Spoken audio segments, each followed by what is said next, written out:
Our brain is quite literally a prediction machine.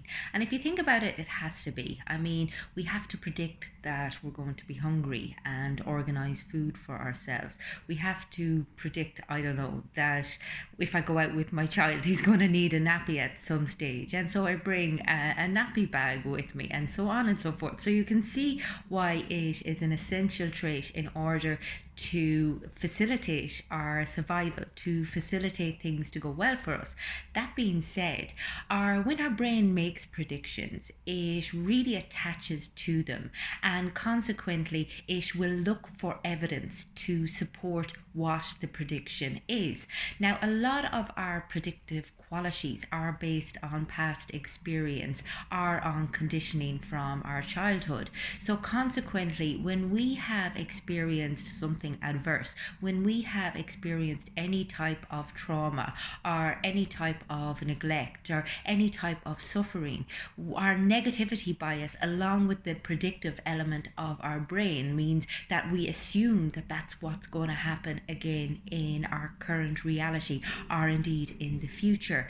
And sometimes this can have a really beneficial element to it. However, for the most part, it works against us because it means that when we go into relationships, when we go into situations, we oftentimes fear the worst. And as I said, the brain has this amazing ability to find evidence for what it is that it is predicting. So, in other words, oftentimes we can interpret things the way that we expect them to be as opposed to the way that reality is. And this can really work against us in our relationships. I see it so much in couples and in individuals where their assumption for relationships in general is so strong. They're so attached to it, this story that they have in their minds, that they begin to see these qualities in their partner or in other people. Just say, for example, if somebody was rejected at some stage very early on, they got it in their heads that this is what happens in relationships, and consequently, when their partner maybe chooses to go to see his family as opposed to spending time with them, they're like, oh my god, he's rejected me. And I suppose it's not that they're being rejected, it's just that their interpretation of it skews the information and kind of twists it a little bit to find evidence for what they believe is their reality. And I'm not saying that everyone, kind of has this kind of very altered view of reality. But the thing is, we have to be aware of how our brain interprets things. Otherwise, we end up with a lot of unnecessary suffering due to the way that we pick things up, due to the way that we view the world. And we're not always going to be able to override what it is that we believe to be true. I mean, our brain is made up of all of these constructs, all of these beliefs about the world, all of these ways of interpreting and seeing things.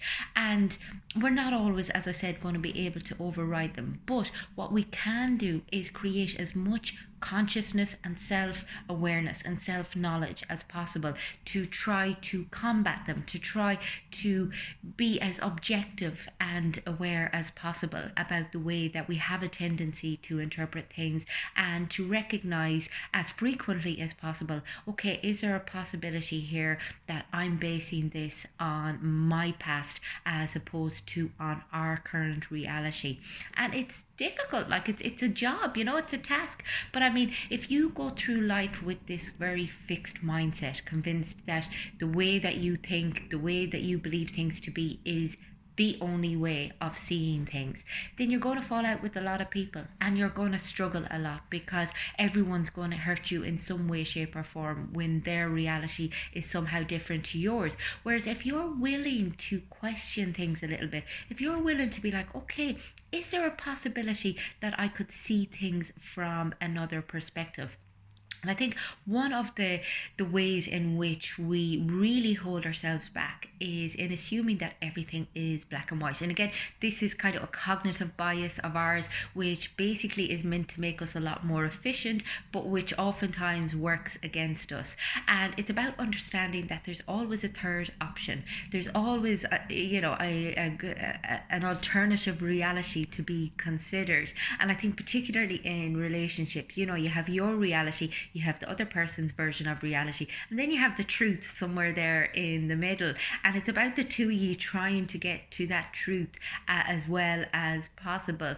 And you'll notice this in all aspects of your life. As I said, you kind of have very fixed ideas about how things are going to be, and when they don't pan out like that, all of a sudden you can feel really confused and really frustrated and really angry. So it's about recognizing that you have expectations, recognizing that you make assumptions about how the world is, and that's just how your brain operates, but also understanding that they're not always accurate, helpful, beneficial, kind, or correct, and trying to bear that in mind in all of your decisions, bear that in mind in all of your interactions with other people, because as I said, an awful lot of our suffering is unnecessary based on what we thought should happen as opposed to what actually did go down. If you would like to work on your values, if you would like to get a better understanding of what your inner beliefs are about the world and ways in which they might be holding you back in your relationships, or indeed if you would like to explore the way that your past experiences are possibly hindering your current happiness or life satisfaction, then get in touch with me on my website, fundamentals.ie.